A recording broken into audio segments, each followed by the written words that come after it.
Halo sahabat Indo Newspaper. Oke, lanjut kabar yang cukup greget nih guys. Kali ini datang dari Uni Eropa, Indonesia, dan Amerika. Nah, seperti yang kalian tahu, pertarungan antara Indonesia dan Uni Eropa di WTO kemarin telah dimenangkan oleh kita, Indonesia guys. Hal ini pun berkat larangan dan diskriminasi sawit Indonesia oleh Uni Eropa. Dan baru-baru ini Uni Eropa pun akhirnya merespon alias menyatakan sikapnya guys atas kemenangan Indonesia di WTO. Nah, lantas pertanyaannya, bagaimanakah respon Uni Eropa terhadap kemenangan Indonesia?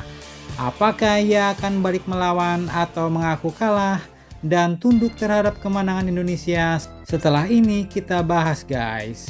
Kemudian lanjut kabar kedua nanti antara Uni Eropa dan Amerika guys. Nah, seperti yang kalian tahu, Presiden terpilih Amerika yaitu Donald Trump kemarin sempat mengutarakan sikapnya bakal membawa Amerika keluar dari NATO jika NATO tak memperlakukannya dengan adil.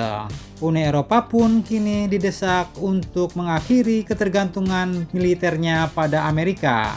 Dan sebaliknya Donald Trump meminta bayaran lebih kepada anggota-anggota NATO untuk pertahanan aliansinya. Nah lo, bau-bau pecah kongsi nih guys. Lantas bagaimanakah sikap Amerika dan Uni Eropa kini? Akankah mereka bakal benar-benar pecah kongsi?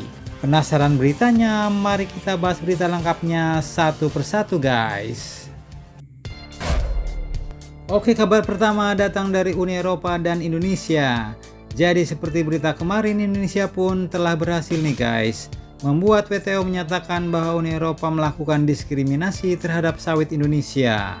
Dan terkait hal ini Indonesia pun menang atas gugatannya melawan Uni Eropa. Sehingga kini seharusnya Uni Eropa pun mengakui produk-produk biodiesel sawit Indonesia guys. Nggak boleh mereka larang-larang lagi produk kita, nggak boleh mereka usik-usik lagi. Uni Eropa pun akhirnya merespon kemenangan Indonesia ini guys. Dari sumber-sumber berita berikut, Wakil Duta Besar Uni Eropa untuk Indonesia dan Brunei Darussalam yaitu Stephen McCarthy baru-baru ini mengatakan bahwa pihaknya telah menerima hasil laporan dari WTO tersebut. Dan merespon laporan dari WTO tersebut, McCarthy pun mengatakan bakal melakukan penyesuaian yang diperlukan untuk mematuhi hasil keputusan Badan Penyelesaian Sengketa Organisasi Dunia atau Dispute Settlement Body WTO yang memenangkan Indonesia dalam sengketa diskriminasi produk kelapa sawit. Mantap banget guys. Artinya Uni Eropa pun bakal mengakui kemenangan Indonesia nih guys. Dan mereka juga bakal mengakui bahwa mereka sebenarnya memang melakukan diskriminasi terhadap produk kelapa sawit Indonesia. Dan kini mau patuh terhadap hasil dari sidang WTO tersebut, tunduk kepada Indonesia. Beliau pun mengatakan seperti ini guys, kami sepenuhnya memahami pernyataan dari panel WTO dan akan mengambil tindakan yang diperlukan untuk mematuhi hasil laporan itu sepenuhnya, ujar McCarthy di kediaman Duta Besar Polandia untuk Indonesia di Jakarta pada Kamis 23 Januari 2025 kemarin. Dan menurutnya kini pihaknya akan menyepakati kerangka waktu untuk melakukan penyesuaian tersebut. Namun dia tidak merinci lebih lanjut terkait kapan penyesuaian tersebut akan mulai dilaksanakan. Dia katakan bahwa kami sepenuhnya memahami pernyataan WTO dan kami akan mematuhi aturannya, itulah yang penting. Mantap banget guys. Akhirnya kelapa sawit Indonesia menang di Eropa guys. Oke, kabar kedua yang tak kalah panas. Jadi Amerika mulai berpikir ulang nampaknya nih guys akan kehadirannya di NATO. Jadi admin kutip dari beberapa sumber, Presiden Donald Trump pun pada hari Kamis kemarin mengatakan bahwa ia tidak yakin mereka harus mengeluarkan biaya apapun untuk fakta pertahanan Atlantik Utara alias NATO. Lanjut ia katakan Amerika melindungi anggota NATO tetapi mereka tidak melindungi kita. Jadi beliau berpikir bahwa kini tidak semestinya Amerika yang paling banyak keluar duit untuk semua kawan-kawannya di NATO. Jadi mungkin ia merasa dimanfaatkan oleh NATO nih. Dan kini Presiden Donald Trump pun akhirnya kembali menuntut guys, mengulangi tuntutannya agar anggota aliansi transatlantik tersebut membayar lebih untuk pertahanan.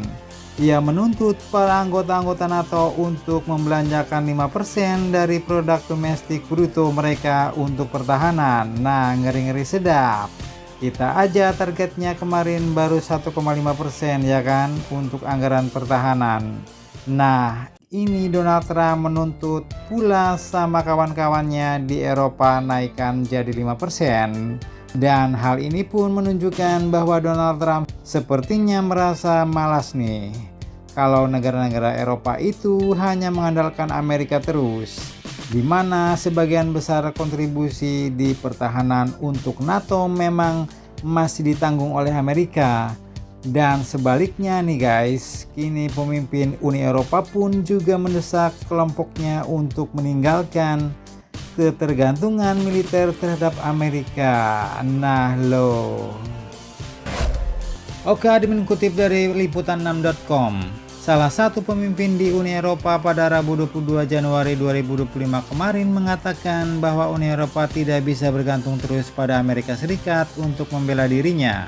Dan Uni Eropa kini harus meningkatkan pengeluaran militer serta kesiapsiagaan keamanan untuk membantu Ukraina dan mencegah Rusia menyerang negara-negara tetangganya lebih lanjut. Hal ini pun diungkapkan oleh Perdana Menteri Polandia yaitu Mr. Donald Tusk, yang negaranya kini memegang presidensi Uni Eropa guys, alias menjadi ketua Uni Eropa. Beliau mengatakan bahwa bukan apa yang bisa dilakukan Amerika untuk keamanan kita, tapi tanyakan apa yang bisa kita lakukan untuk keamanan kita sendiri. Lanjut ia katakan lagi, jika Eropa ingin bertahan maka Eropa harus dipersenjatai, tegasnya. Bahkan kini kekhawatiran pun semakin meningkat guys. Pasalnya Donald Trump mungkin akan berusaha untuk segera mengakhiri perang melalui pembicaraan dengan Presiden Rusia Vladimir Putin dengan syarat-syarat yang tidak menguntungkan bagi Ukraina. Atau dengan kata lain, katanya menolak untuk membela sekutu-sekutu Eropa yang tidak meningkatkan anggaran militer mereka. Pemimpin Uni Eropa Perdana Menteri Polandia ini pun katakan, kita perlu kembali percaya pada kekuatan kita. Kita setara dengan kekuatan terbesar di dunia. Dan yang perlu kita lakukan saat ini hanyalah percaya pada hal itu. Ternyata Uni Eropa pun kini mulai ketar-ketir guys. Mereka takut ditinggalkan pula sama Amerika ya kan. Pertanyaannya kini, apakah Uni Eropa dan Amerika akan pecah kongsi dan bertahan masing-masing? Mari kita nantikan saja berita terbarunya guys. Jangan lupa subscribe, like, share, komen. Tetaplah kalian semangat dan jangan santai terus. Demi Indonesia maju, salam Indo Newspaper. Sampai jumpa guys. Terima kasih.